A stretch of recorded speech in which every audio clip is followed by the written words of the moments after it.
Rugby's greatest rivalry is finally in full swing. Brilliant performance by the Stormers, and then a very disappointing outing by the Sharks in Durban at Kings Park. Then, I'm sure you've seen the headlines. Richie Mo'unga is heading to South Africa and he might feature against the Springboks.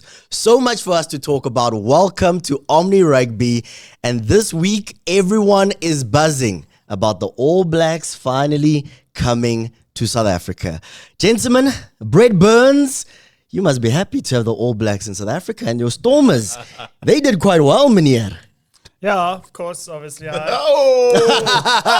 course, my team did well. No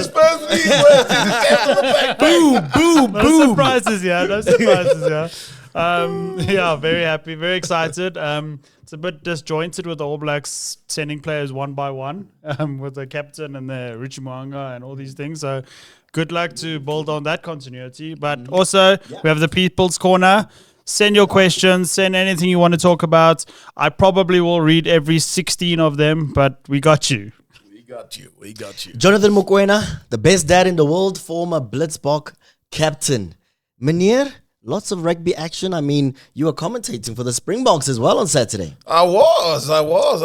But I wanna go jump straight into the Stormers match. Let's go. Hats off to the Stormers. Yeah. Hats off to the Stormers. They Sorry. excited. Stormers supporter, yes. Slow your roll. They did what we expected. So much so that, I think for a lot of those players, unfortunately, the injuries and, having to make substitutions actually cost them a little bit. But for 65 minutes in that match, they were in charge. And the Stormers, while the All Blacks actually knew exactly what South African rugby was about. So you have to take your hat off to the Stormers. We spoke about it last week. Yeah. I think a lot of the history was mentioned in the group. Getting them believe to believe that they can actually win this thing. And then obviously they went on to really put up a proper fight. I mean, some of the stuff they did, the tries they scored, Sianatla, Sabelo, it was on point. And it was good to see a good start, a really good start to the tour. You talk about a good start, but I want to focus on a player that we've spoken a lot about on the show. They're at fullback. Galant. Meneer. Brett Burns, we've spoken that in the URC, he was very disappointing. We were expecting a lot better from a man who's worn the green and gold. But I would argue that was a fantastic performance from a man who's received a lot of flack throughout the URC season, Brett Burns. Yeah, but every now and then a blind chicken finds a millie. You can't be this guy. Yeah, he said he did one and then shut him down again. Okay, all right. No, sorry, joking. Joke, really? Joke? Give him his flowers. Give him his flowers, He please. deserves it. He deserves it. He played well. He did very well. And obviously, it's you can't go from a bad season and have one good game and then expect me to just come and praise you the whole day. Yeah. I'll praise you for that one good game. Yeah. Now keep that up for the next season. Fair. If you can do that, I'm happy. But you're not going to get praise for one good performance. You mentioned that 65 minutes, the Stormers were still in the game. Yeah, it was 14-all, I believe, at some point. 65 minminutes is when Dion Fourie went off. Think about the 40-year-old, what he did to that All Black. 39. Is it hitting a nerve? So Dion Fourie also, I'll give him the praise. Yeah. He deserves the praise. Yeah, so much so that he got a call-up. Yes, I was going to go there next, yeah. And I think that just proves in our system, in South African rugby system, if you perform and you do well, you'll get your shot. You'll get your And rewards. I think it's such a great lesson for a lot of youngsters. Yeah. Because we know youngsters today, when things get tough, they bail, they jump. But there's a typical example after coming back from injury, Yes. from a long layoff, and performing like that. Here's my prediction. Yo. He will probably start in that first test with Paul de Villiers off the bench. Thank you. I'm not angry with that. Thank you. I'm not. And he's only going to go 40 minutes, 45 minutes max. is going to come off the field. I will not be disappointed with that because if what happened against the All Blacks for the Stormers game, if there was another Dion Fourie that came to replace him, Yeah. it would have been dangerous times for the All Blacks. Yeah. So he went off and it went downhill. Yes. So I agree. And the injuries. Yeah, of course. obviously, but that's a good call. Yeah. You spoke about youngsters there as well. Let's talk about Ahmed. I mean, heading into this game, a lot of people were singing his praises. Just a youngster who's making his professional debut as well at fly half. We know that, of course, the Springboks were in Argentina. Yeah. Is he a player that could be a regular starter for the Stormers when we look into the future? Because there was a lot of hype. I mean, him taking on Bowden Barrett, the 10 battle. Your thoughts, Coach Jono, looking at him from an analytical perspective and just what his future looks like? Yes. To answer your question in short, yes. I thought he did well. Nothing extraordinary. Yeah. But he did what he had to do coming up against, a seasoned international fly-off. So I think he genuinely went out and did what he had to do. Does he have potential to maybe even drive the Stormers further this season? I think so as well. Depending on whether Sasha and the rest of the boys are playing. Yeah. Whether they're going to have him and Sasha in the same team, I don't know. So this is where Dobson's got to be a little bit smart in terms of when he plays Ahmed and when he plays Sasha. Because I believe both of them can add a lot to the Stormers. A lot of value. Let's move on to... No. Yeah, Ask the actual fly off now. All right, okay. I actually... Yo, the spice is real. He needs more praise than Dion Fourie and Galant in that game because to play against, like you said, a seasonal fly-off in Bowden Barrett, and just think about that one call that he made to tap the ball in the 22 on a penalty instead of kicking out, which every fly-off would play it safe and tap and kick out and then play down there. He tapped, they ran almost 90 meters. To almost score, and then that's when Evan Ruiz knocked the ball over almost over the try line. So it's monumental to me that this fly-off gets nurtured and kept at bay and babied almost so that he can have a longevity at the Stormers. Protected. Yeah. Yes, because in my opinion, he overtakes Richie Mo'unga. Yeah. Whoa, really? Yes. Yeah. 100%. Hectic. Okay, comment down below. What do you think? Vusi Moyo might be in a little bit of trouble. Brett Burns, there's a player that you love to talk about on the show. And Coach Jono often talks about the thinking of Wimarasi. We spoke about it when we said Emrose Papir will go to the Bulls. He'll get game time against the All Blacks. But there was also another name there in the mix. Evan Ruiz. That performance for the Stormers against the All Blacks, what are the chances of him going back into that Springbok squad? Because I would argue that wasn't the best performance from Evan Ruiz. And I want to get your thoughts on it. Take another one. Because you're the man who's always singing his praises. So, yes, obviously the knock on right in front of the try line, that was massive because All Blacks scored from that. Yeah. That was the turning point in the game. But... and nobody seems to agree with me, but I didn't think Evan Ruiz was that bad the rest of the game. He was a bit sluggish at ruck time. He didn't hit the rucks as hard as he should have. Yeah. But when he carried, he didn't lose the ball. When he carried quite well. It's just that one thing that everyone's remembering now. And obviously, this comes from a fan. I didn't look at any Thanks stats. for honesty. Didn't look at stats. Not this time around. No, I didn't. Because for obvious reasons. So I think that maybe a guy like Evan Ruiz, he knows what he's doing wrong.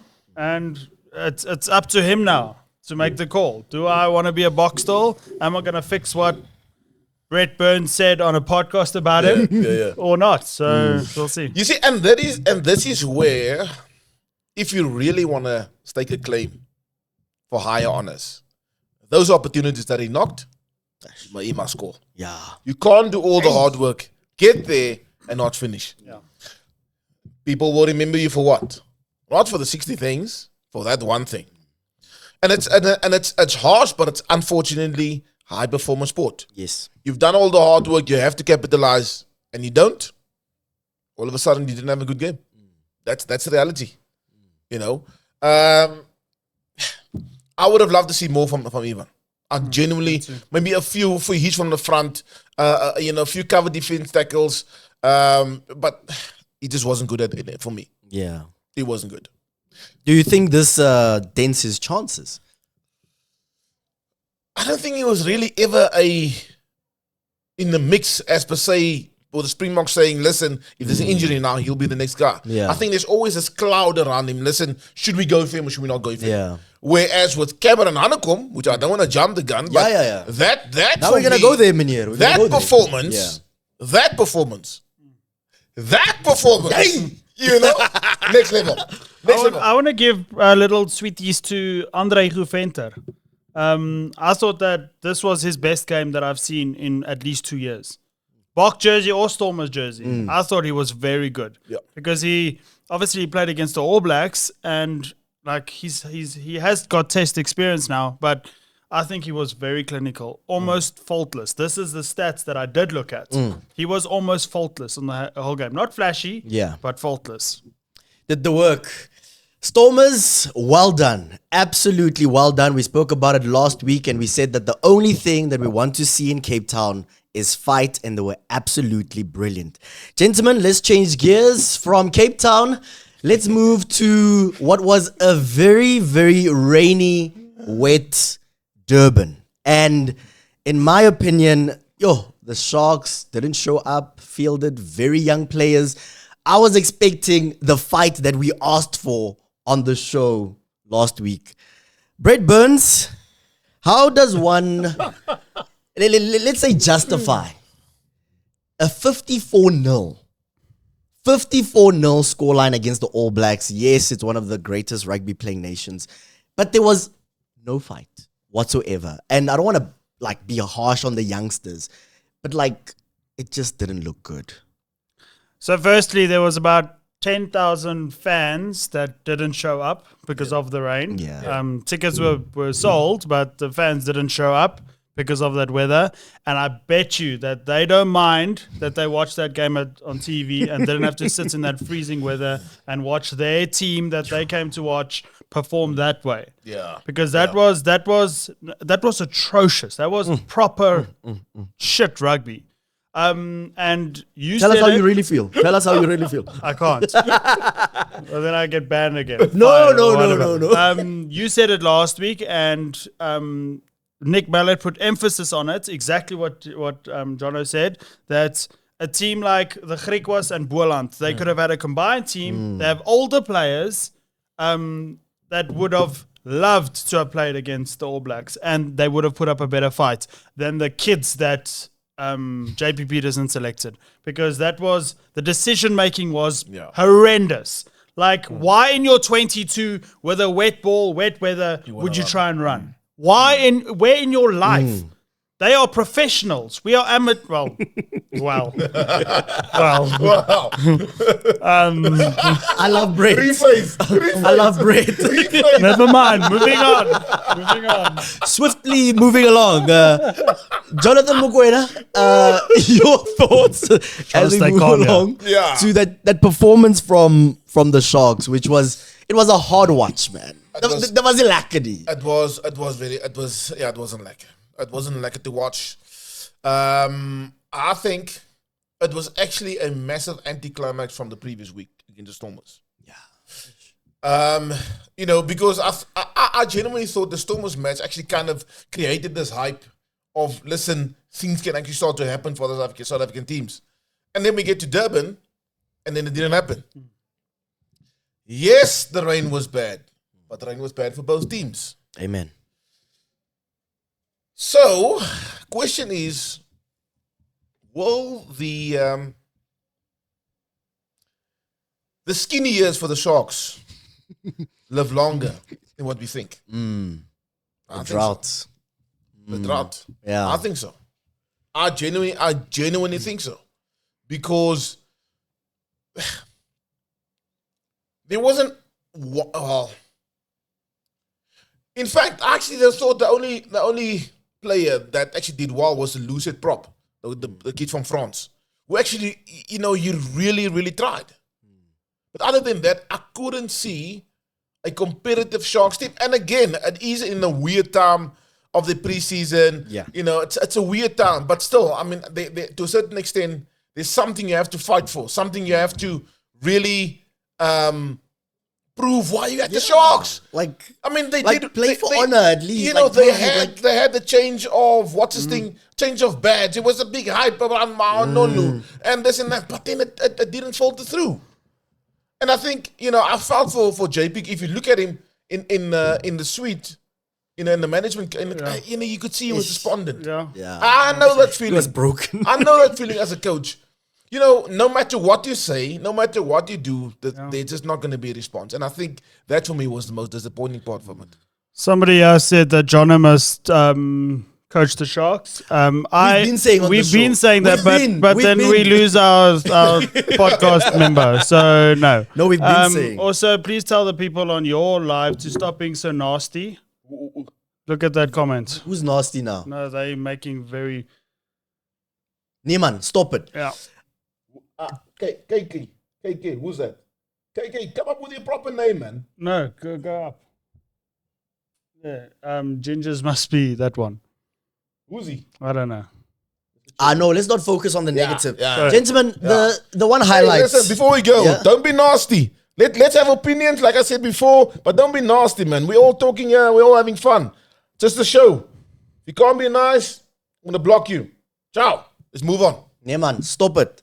The one highlights, and I want us to talk about this, and everyone was buzzing about this moment when the man who recently signed for the Sharks, I know that Brett Burns was like, you reacted the same way that I did when I saw that moment. Mananu That was so cool. performing the haka on his own. And I mean, it came out afterwards because I wasn't expecting it. I didn't know it was going to happen. But of course, he had spoken to his All Blacks former teammates, and he wanted to do it for his family, and he wanted to do it out of respect.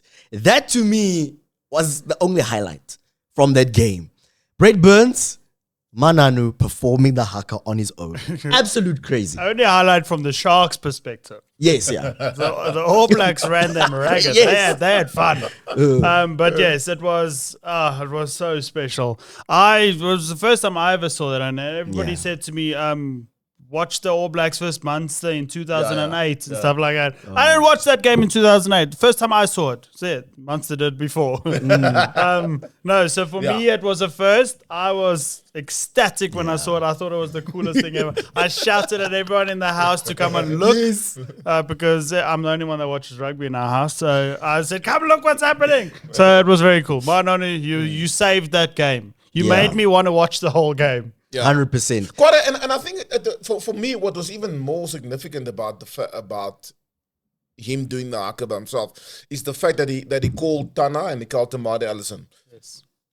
Asking, listen, can I do it? Yeah. And I think that was quite a significant thing, specifically with the values of rugby. Because he didn't have to. He's not part of the All Blacks. Yeah.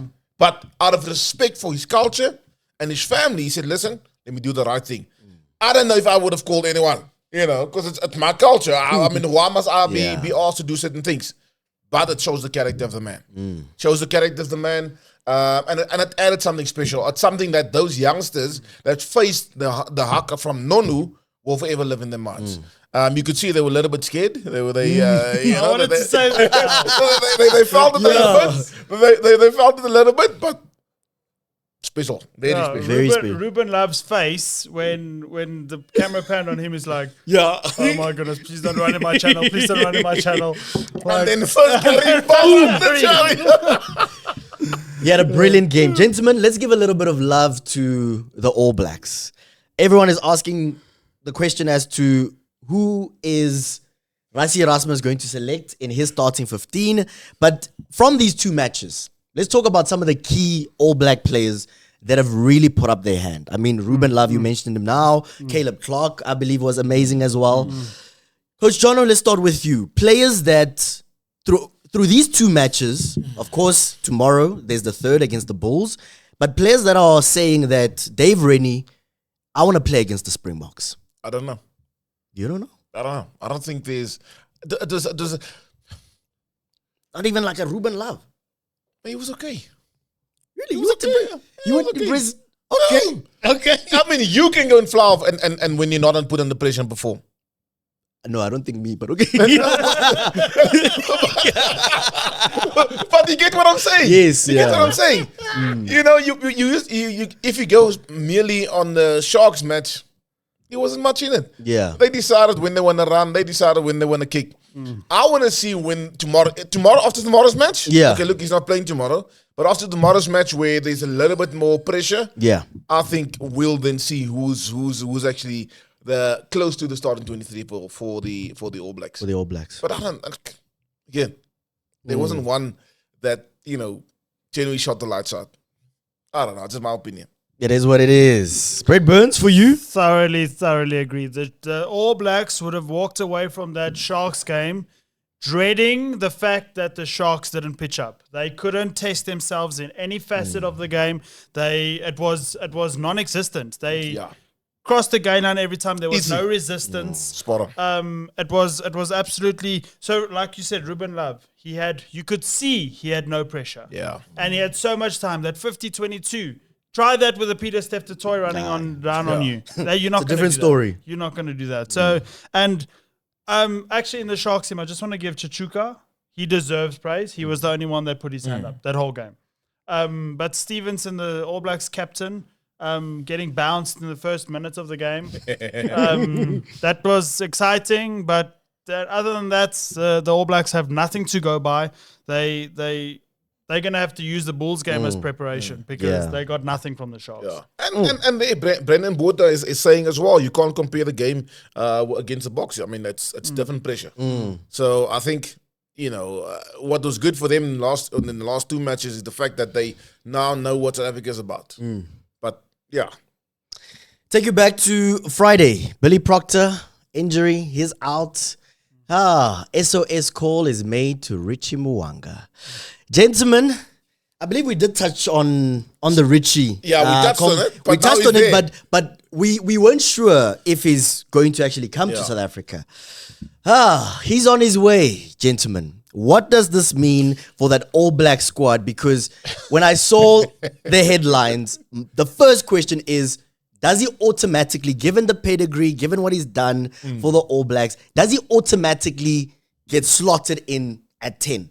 No, you almost wet your pants when the news came out. Yeah, no, I was excited. I saw you getting excited. I'm like, okay, Rob, I see you. Look, you will add value. Off the bench? Or you jumping the gun, Oh, sir. Let me tee you up properly. Sorry. He will add value. And the challenge now for Dave Rennie is, does he show belief in the group that's been part of him and was working with him since he took over? Or does he go with the pressure of the public in New Zealand saying Richie must play? My opinion, I think I kind of see the psyche of Dave Rennie a little bit.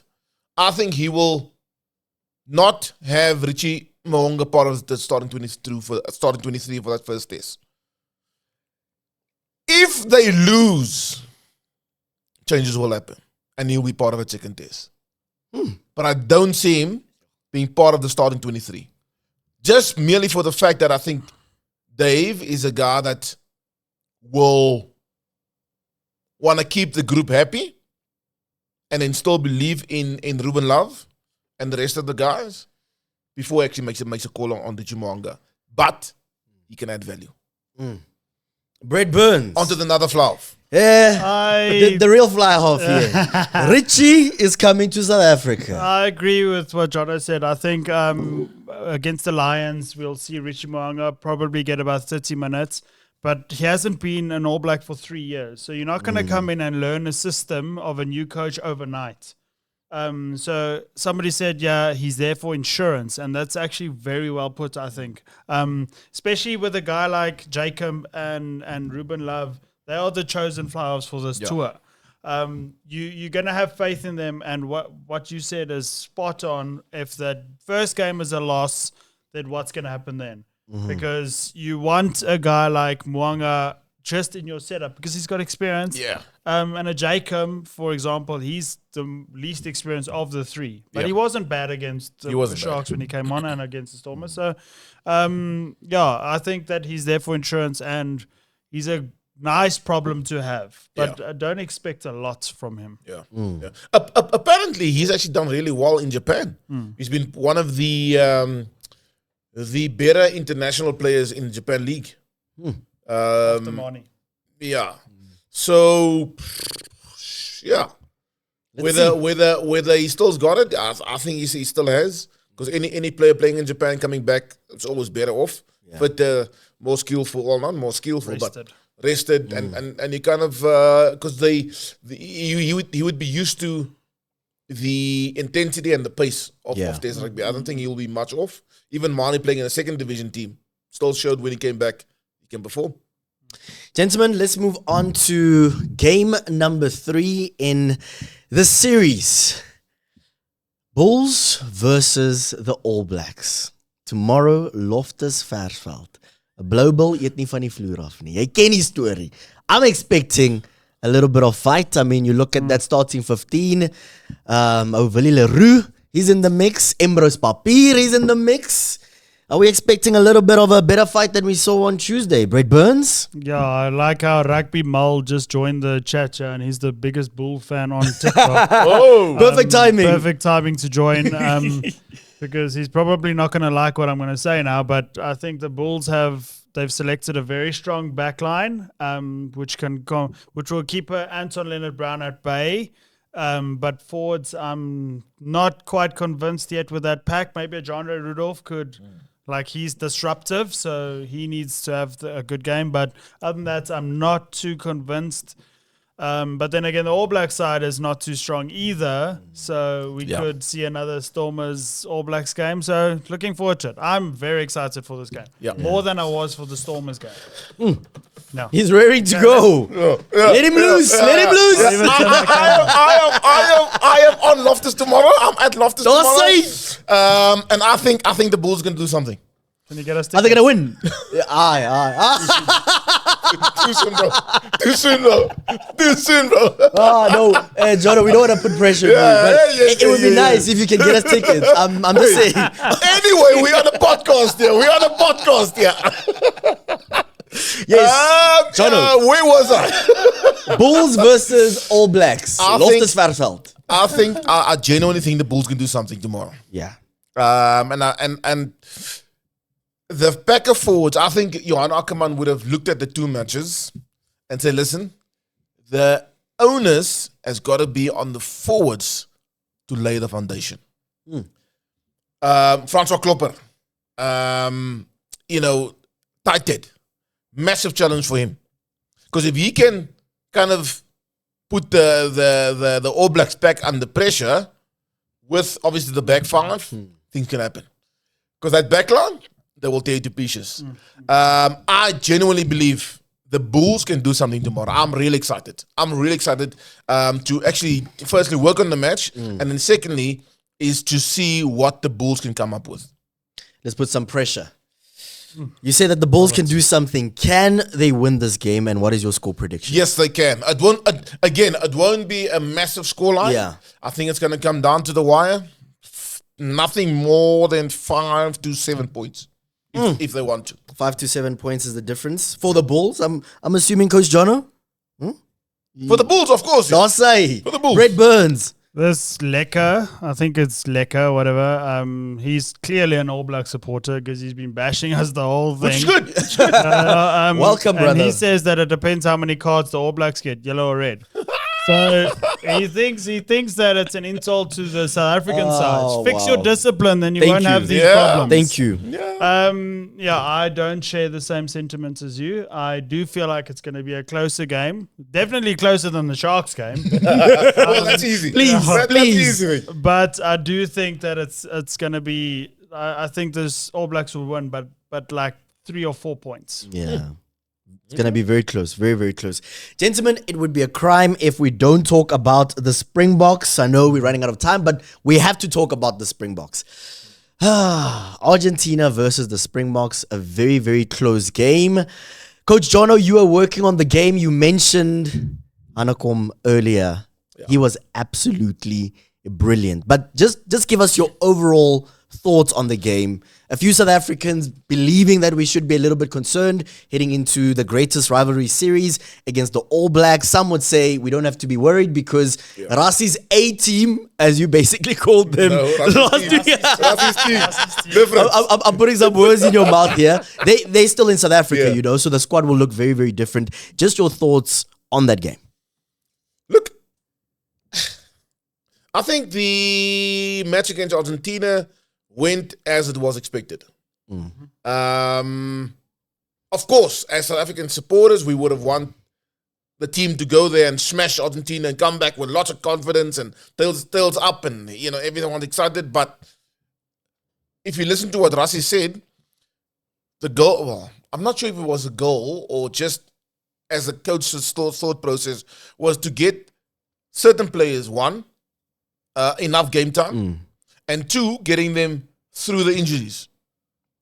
Eben Etzebeth, Lood de Jager, Sia, Morne van den Berg. There was quite a list of players coming back from injury that is now all of a sudden has been given the opportunity. Our execution of the plan was a little bit of a challenge. Again, obviously in my preparation, you kind of look at the stadium, you see, everyone doesn't understand that was actually a soccer stadium. Actually, yeah. The difference is with the soccer stadium is the roof was open. It's not like at the rugby stadium where there's a little bit of a shelter where when you kick it, you know, it kind of protects the wind. In Argentina, it wasn't the case. It's open. The stands are like what do you call your Engelse manne? Diagonal? What do you call that? Yeah, it was quite like steep. Yeah, like you were basically exactly. And it was open. And what? Say it again? Like King's Park. Yeah, but King's Park at least has got a bit of a and that stadium didn't have it. So our kicks off 9, I would accept that because the wind does have an impact.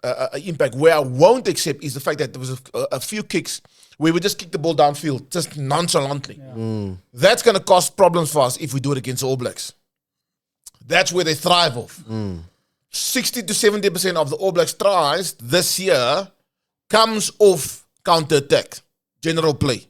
So if we're just going to feed them balls unnecessary, we're going to get punished. But I think with our stadiums and the way it's set up, our execution is going to be better.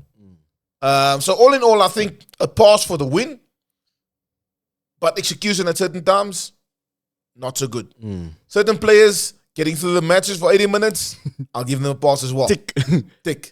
But it's going to be interesting to see what comes up in that first test. Brett Burns, just your thoughts on the game. Please touch on Sasha Feinberg-Ngomezulu as well as that injury to Siamthanda Kolisi. Just the impact of what we saw from Sasha as well as that injury heading into the series against the All Blacks. Sasha, obviously, I think Rassi said to him, you got freedom, go do what you feel is fit. And as long as you win the game, he came off injury-free. So I think there's not much to look into his game or anybody that played for that matter. It wasn't I try to think after the game, what was the actual point of this game? Because it was a friendly or preparation for the Greatest Rivalry Tour, but the whole Greatest Rivalry Tour squad stayed in South Africa. The main team. Like, I'm trying to, was this just those players to get through injury, come back from injury or get them match ready or whatever? Because the results showed that these were all players coming back from injury. And I think Sia started too soon. He should not even have been there. He was not 100% yet, and it showed. Big loss. But even though they say it's the other hammy, it's not the same hammy. Yeah, but you compensate. Oh, is it the other hammy? Yes, it's the other hammy. Yes, but that's how, when you train and you're getting a prep for it. Like my physio always told me when I was training that whatever I do on the left hammy, I have to do on the right. And otherwise it's compensation. Then that one becomes the weak one then. And that's exactly what happened then. They rushed him. Let's fix this one, and this one stayed. This one got injured again. So that's what I think happened. Probably not, because it's a very professional setup. But also, Bretty, I think the way it happened was a bit of a weaker one. And on your point, if you, let's say it was in a sprint, or but he was in an awkward position and then got cleaned. So I don't know. I don't know. I think just the way it happened wasn't to say that he wasn't really prepared or he wasn't ready. I think they would have made that decision because they know how important he is for the South African team. Based on he passed all his tests, he came back and did everything he had to do. Gentlemen, thank you so much for yet another entertaining, fun-filled episode of Omni Rugby. So much for us to talk about. Richie Mo'unga coming to South Africa, pardon me, joining the All Blacks yet again. And then, of course, that big game at Loftus Versfeld, the Bulls and the All Blacks. What do you think is going to happen tomorrow? Join the conversation down below in the comment section, and we'll see you next week.